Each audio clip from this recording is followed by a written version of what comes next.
Saya takut tanya ke teman-teman. Ya sudah, terima teman-teman yang lain dari Pemda misalkan ada data sekolah biar sampai knowledge, sampai wisdom mungkin bisa ditambahi apa? Data apa? Nggak dengar Pak Dia masih mute. Oh iya maaf Pak, saya lagi diskusi sama Mbak Alfi kebetulan Pak. Iya. Kira-kira ditambahin informasi apa biar jadi knowledge? Mm. Ditambahi apa ya Pak ya? Nama sekolahnya, alamat atau Oh apa ya? iya, iya. Itu masih information itu. Oh itu masih information. Jadi knowledge berarti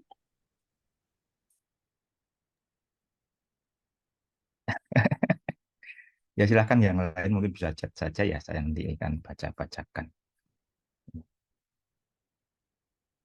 Ya.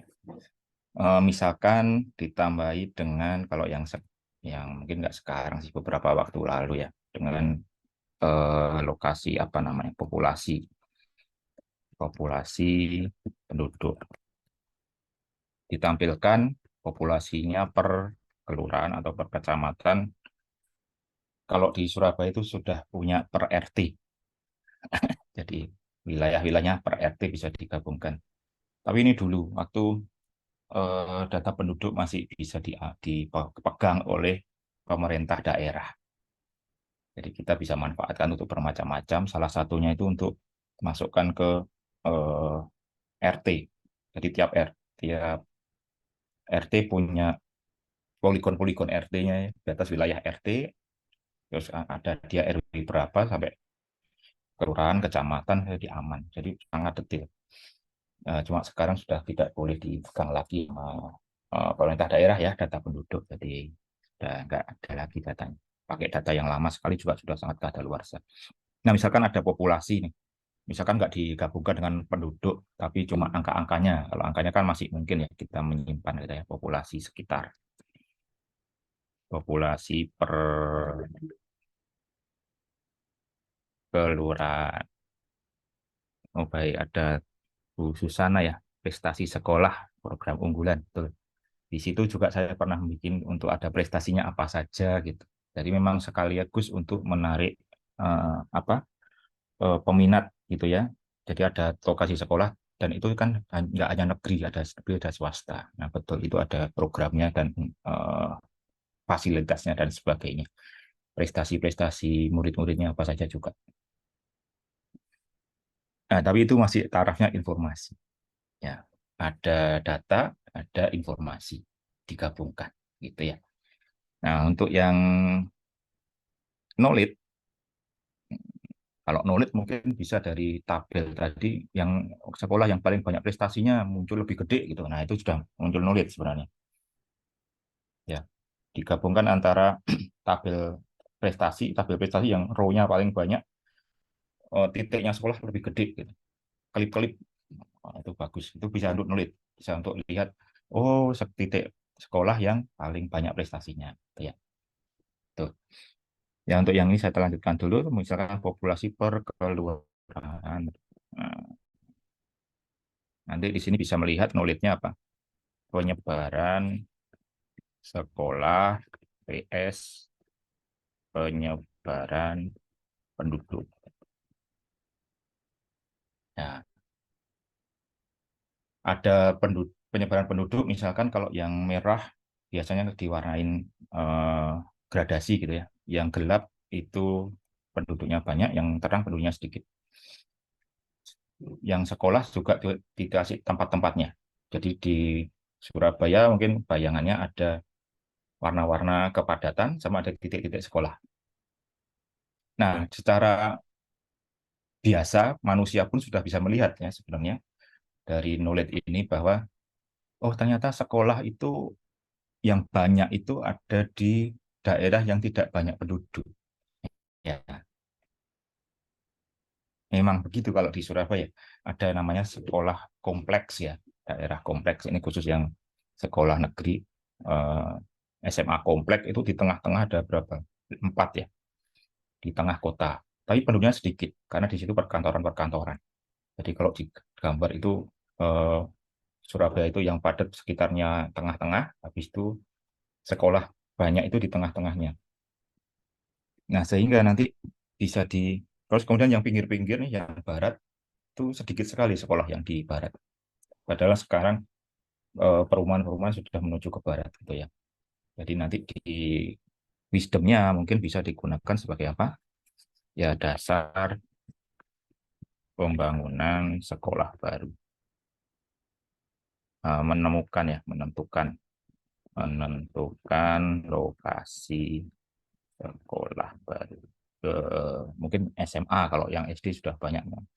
Kalau SMA masih sedikit. Nah, itu mau ditaruh di mana nih yang sudah pakai wisdom dari data-data yang eh, beberapa data yang digabungkan. Ya, kebetulan tentang sekolah nanti juga saya sudah membuat ininya, apa namanya, papernya. Ya, ternyata tetap hasilnya nanti tetap perlunya di tengah. Saya jelaskan juga. Oke, saya kembali ke next nih. Gimana caranya? Nah, ini fungsi-fungsi. Jadi saya akan langsung masuk ke fungsi-fungsi yang bisa dipakai untuk GIS gitu ya. Nah, minimal adalah menunjukkan lokasi. Ya, minimal menunjukkan lokasi. Nah, itu bisa dicari juga berdasarkan data tabularnya. Ya, data tabular karena titik ya biasanya dia punya tabel lain. Nah, tabelnya itu yang biasa dicari. Ya, berdasarkan data tabular yang terkait. Misalkan kalau e-reklame menunjukkan posisi reklame, diklik ada ukurannya, pemiliknya, kemudian sebentar saya tunjukkan saja ya, biar lebih. Ada si reklame sama si kontak. Hmm,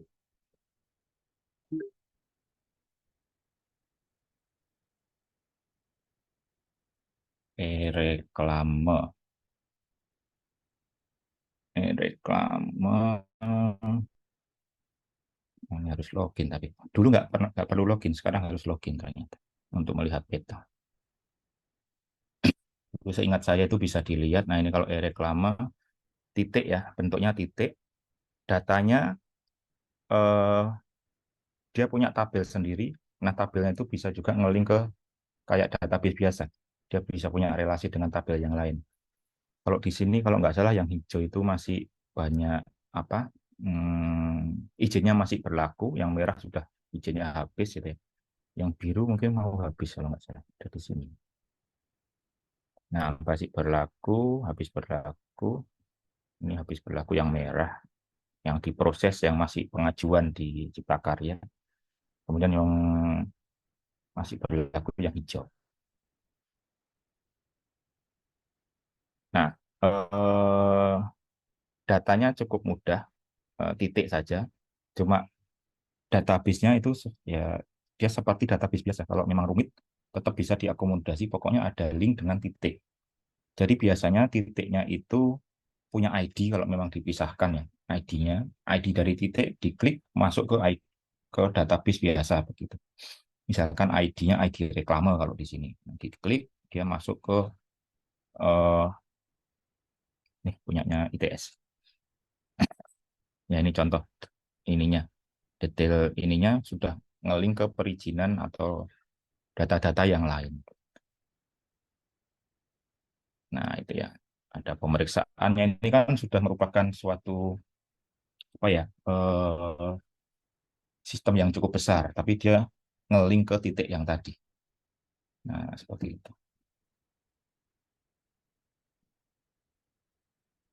Nah, ini fungsi minimal dari GIS adalah menaruh lokasinya dan bisa dicari sebentar. Kalau carinya di sini, oh bukan di sini.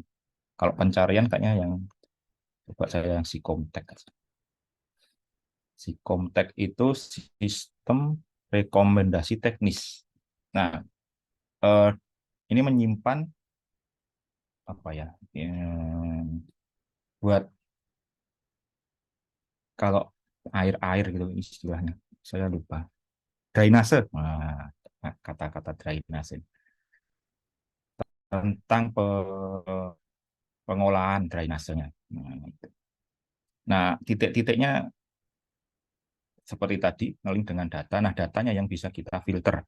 Nah, misalkan di rumahnya siapa begitu, misalkan agak bisa nama orang, bisa alamat orang rumahnya, misalkan apa ya, Rungkut.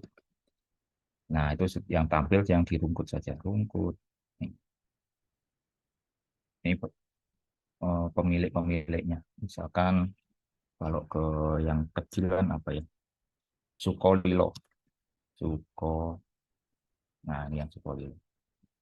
Itu juga bisa ke orang, nama orang, misalkan dia, dia tak ada dia. Kamu nggak ngurus ya? Saya nggak punya kan Pak rumah di Surabaya, Iya Pak. sih. Sama berarti. Saya juga di Sidoarjo. Tony, ya Tony. Tapi ini kayaknya yang kayak punya gede-gede gitu, kayak punya pabrik, terus kemudian restoran gitu. Yang rumah-rumah biasa enggak. Nah ini Pak Tony, Tony Hidayat, oh bukan. Tony Susanto ini ya, Tony Susanto. Enggak, di sini bukan kayaknya. Nah, ini Tony Susanto, Rumput Alang-alang, oh bukan Pak Tony. Kurang Dwi. Nah, Pak Tony kan Tony Dwi Susanto. Nah, gitu. Jadi di searching berdasarkan eh, tabularnya, data tabelnya. Cukup cepat ya, kalau titik cukup cepat, dan saya kembali ke sini, dan teknologinya itu paling mudah. Bapak Ibu bisa pakai database biasa, tidak perlu server-server yang khusus. Jadi misalkan ada vendor JS, maksudnya vendor aplikasi gitu ya. Oh Pak, ini butuh khusus, ini butuh server khusus. Padahal Bapak Ibu cuma butuh nyimpan titik. Nah itu eh, tidak perlu sebenarnya. Ya hanya menyimpan titik, bisa pakai kolom biasa di database gitu ya. Operasi memerlukan resource kecil, jadi datanya diambil semua, diambil di klien, kemudian dioperasikannya di klien. Tapi nanti ada kalanya data yang bentuk titik atau garis itu terlalu besar, nah itu perlu dikerjakan di server. Nah ya kalau yang ini di klien. Di klien teknologinya pakai Google Map bisa, di kalau Google Map. Ya. Jadi kita biasa menggunakan leaflet atau open layers. Ya, cuma Google memang berbayar, tapi kalau usernya lebih dari berapa ribu begitu, berapa ribu load per bulan atau apa, itu baru bayar. Kalau sedikit nggak bisa pakai, tapi tetap kartu kreditnya harus dimasukkan gitu. Mungkin agak susah di teman-teman Pemda kalau yang bikin project ya gitu. Jadi eh, meskipun gratis tapi tetap harus ada kartu kredit yang dilekat, karena nanti otomatis dari situ penggunaannya lebih dari berapa sekarang ya. Kalau penggunanya banyak banget, nah dicat langsung. Kemudian, nah untuk yang sekarang lebih enak lagi. Kalau misalkan Bapak Ibu mau membuat petanya, itu bisa memanfaatkan GPS yang ada di uh, handphone. Ya, Bapak Ibu bikin aplikasi yang ada, yang kalau di handphone, Bapak Ibu bisa otomatis mendapatkan lokasi. Nah, itu cukup gampang, cukup mudah cara pakainya, dan bisa dimanfaatkan nanti untuk mengumpulkan peta, mengumpulkan data titik-titik dan yang akhirnya dibuat menjadi peta. Nah, misalkan untuk survei rumah Gakin, survei rumah yang kurang kurang layak huni gitu ya. Di Surabaya itu ada namanya Sayang Warga. Sayang Warga. Jadi di foto, dicetang apa namanya, keterangan-keterangannya. Nah, sekalian difoto, sekalian diambil lokasinya. Nah, otomatis sudah dapat nih, karena di foto lokasi sudah ada di GPS, langsung dikirim gitu. Nah, itu sudah otomatis kita bisa mendapatkan titik-titik lokasi. Kemudian misalkan lokasi absen, absen pakai HP gitu ya, absen di lokasi tertentu. Jadi Bapak Ibu tentukan tempat-tempat absennya di mana. Nah, itu bisa dicek kalau misalkan sudah di lokasi sekitar itu baru misalkan berapa meter dari lokasi baru bisa absen. Nah, itu bisa dibuat seperti itu. Nah, kemudian juga misalkan untuk yang online apa namanya real time begitu, itu juga bisa memanfaatkan GPS. Jadi aplikasinya jalan terus, dia secara otomatis misalkan ngirim lokasi dia ke server setiap berapa ya, misalkan 1 menit atau 5 menit lah, 5 menit, 5 menit kirim-kirim, kita bisa dapatkan lokasinya dan kita bisa pantau. Nah, itu bisa digunakan untuk posisi armada, misalkan truk sampah gitu ya. Ya, kadang ada yang nakalan belok-belok kemana, begitu mungkin. Dulu pernah ada perusahaan yang diminta minta dibuatkan begitu. Cuma waktu itu GPS-nya harus disembunyikan di suatu tempat. Ya. Kalau yang HP kan harus dijalankan terus gitu ya, harus dijalankan terus dan orangnya bisa saja mematikan dulu HP-nya, terus nggak kepantau gitu. Tapi sebenarnya bisa juga dicek, kok sinyalnya hilang gitu ya. Nah, bisa dimanfaatkan juga. Jadi wajib membawa HP dan memantau. Kalau misalkan mau memantau pegawai juga bisa sebenarnya.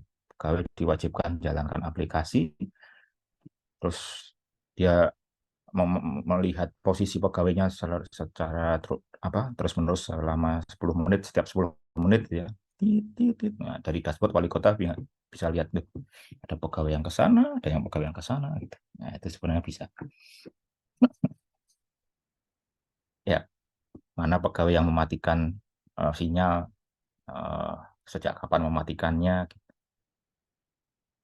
Ya, mungkin kalau ada ide seperti itu bisa digunakan gitu ya. Ya, cuma mungkin agak berbahaya bagi teman-temannya.